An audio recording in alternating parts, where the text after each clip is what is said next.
আসসালামু আলাইকুম। আজ বাংলাদেশ ভারতের বিপক্ষে যে ম্যাচটা খেলেছিল একদম বাজে।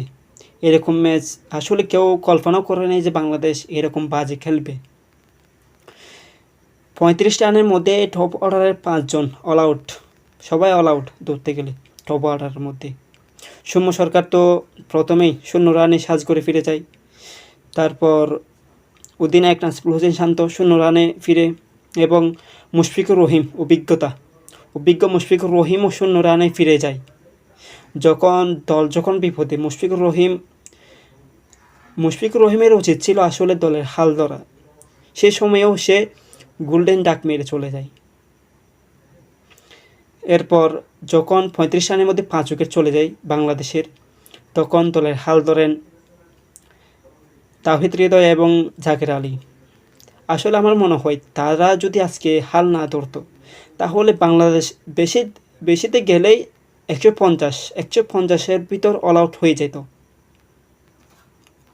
১৫০ রানের মধ্যে অল আউট হয়ে যেত। একটা লজ্জাজনক রেকর্ড হতো আজকে শুধু তাওহিদ হৃদয় এবং জাকের আলী অনেকের জন্য সম্মানজনক একটা স্কোয়াড বাংলাদেশ তুলেছে। এরপর জাকের আলী অনেক ওভার যখন প্রায় শেষের দিকে, তখন ছক্কা মারতে গিয়ে মাথার উপর ক্যাচ তুলে দেয়, সে আউট হয়ে যায়। অন্য প্রান্তে তাওহিদ হৃদয় দলের হালটা ধরে রাখেন, চেষ্টা করেন যেন ২০০+ করা যায়। চিন্তাভাবনা এমন ছিল, যখন উইকেট নাই, ব্যাটসম্যান নাই, কী করবে। তারও একটা প্রেশার ছিল। লাস্টের দিকে সেহেতু তাওহিদ হৃদয় তো একটু চোটও পেয়েছিল, যার কারণে লাস্টের ওভার অর্থাৎ ৫০ ওভার যখন চলতেছিল তখন একটা রান আসে নাই সে ওভারে। কারণ হচ্ছে তাওহিদ হৃদয় চোট পেয়েছিল, হয়তো পায়ে ব্যথা পেয়েছিল, যার কারণে সে ভালো করে দাঁড়াতে পারে নাই।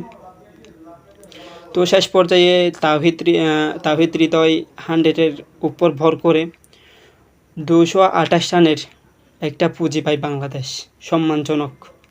তারা যদি না থাকতো তাহলে তো বাংলাদেশ লজ্জাজনক একটা রেকর্ড করতো ভারতের বিপক্ষে।